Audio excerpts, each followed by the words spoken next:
नमस्कार। अचासली चैनल में आप लोग का स्वागत है। मेरे एक फॉलोअर ने मुझसे रिक्वेस्ट किया है कि शनि का गोचर जो है कुछ परिवर्तन हो रहा है, तो वो जानना चाहते हैं कि जो शनि है जो अभी रेट्रोग्रेड पड़े हुए हैं तो उसका क्या रिजल्ट आएगा। शनि और गुरु के बारे में वो जानना चाहते हैं। मैंने अक्सर बताया है कि शनि और गुरु जो होते हैं ये बड़े ही इम्पोर्टेंट प्लैनेट्स हैं और इनका जो रिजल्ट होता है वो लॉन्ग टर्म में दिखता है और लंबे समय तक रहता है। हम लोग कोविड महामारी से किसी तरह निजात पाए, लेकिन मैं आपको फिर बताना चाहता हूँ कि शनि जो कि कुंभ राशि में गए थे, कुंभ से वापस मकर में आए तो रेट्रोग्रेड होके आए और अब डायरेक्ट होके मकर राशि में ही बैठेंगे।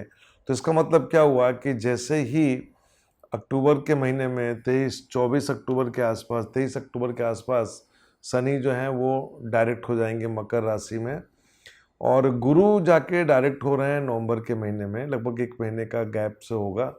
तो ये जो प्लैनेटरी पोजीशन चेंज हो रही है, दरअसल क्या हो रहा है कि दोनों प्लैनेट डायरेक्ट होंगे और फिर बाद में ये धीरे 4-5 महीने तक ही चलते रहेंगे। बाद में राशि परिवर्तन होगा। जब राशि परिवर्तन होगा वो बहुत इंपॉर्टेंट होगा, लेकिन मैं अभी बताना चाहता हूँ खासतौर से सिंह राशि, वृश्चिक राशि, मीन राशि, इन लोगों को कि जो भी पेंडिंग काम है वो अगले 4-5 महीने में निपटा लें।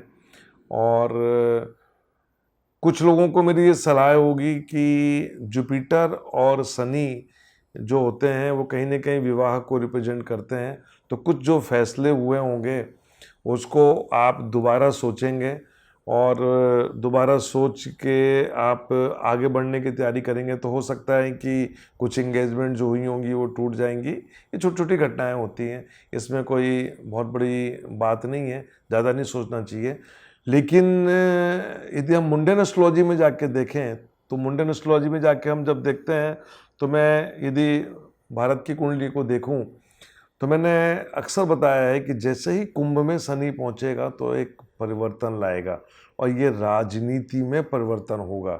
और यही मैं अक्सर बोलता रहा हूं कि 2024 का जो चुनाव होगा, क्योंकि शनि कुंभ में ही रहेगा, ये बहुत ही रोचक होगा। अभी शनि को कुंभ में पहुंचने में थोड़ा सा टाइम है, ज़्यादा टाइम नहीं है, कुछ महीनों का वक्त है।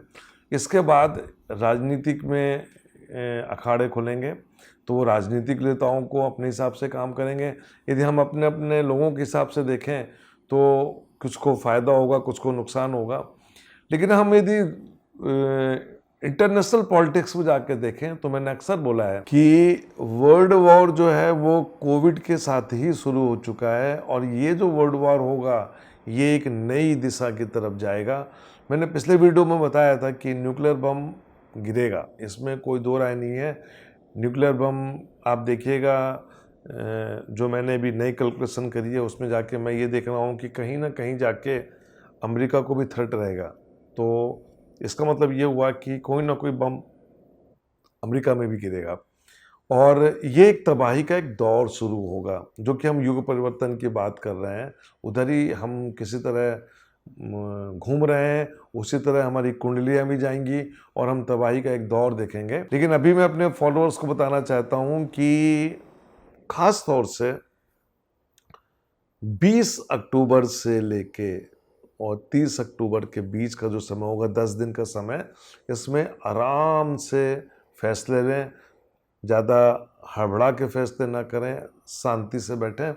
और इसके बाद जब नवंबर का महीना आएगा तो नवंबर के महीने में भी मैं ये सलाह दूंगा कि आखिरी हफ्ता जो होगा 20 नवंबर से और करीबन 25 नवंबर के बीच का जो पीरियड होगा, वहाँ पे फैसले जो हों आराम से लें, सोच समझ के लें।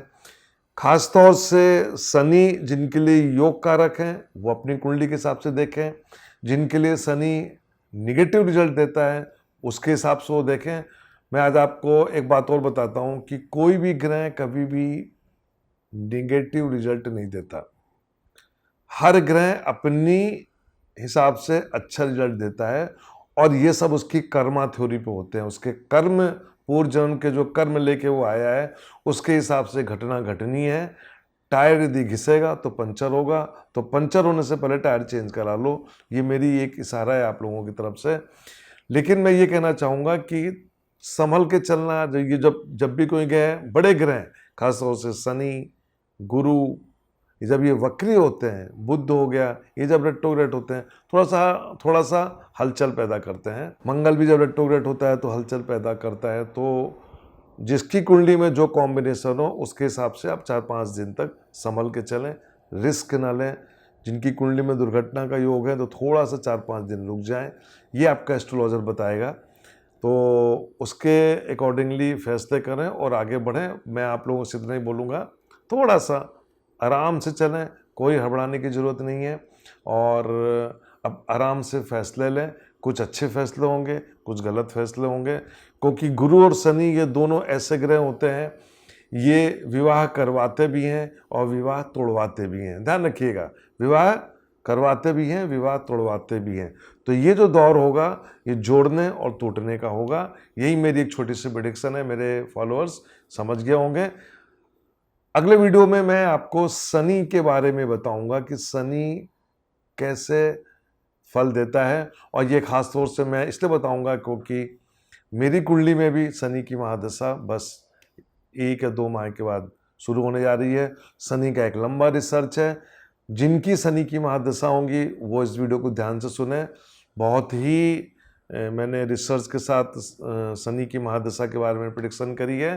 फिर ये बोलूँगा, कभी भी कोई ग्रह बुरा नहीं होता, सब ग्रह अच्छे होते हैं।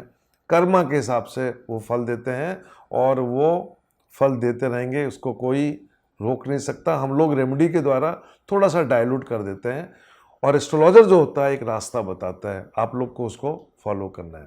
नमस्कार।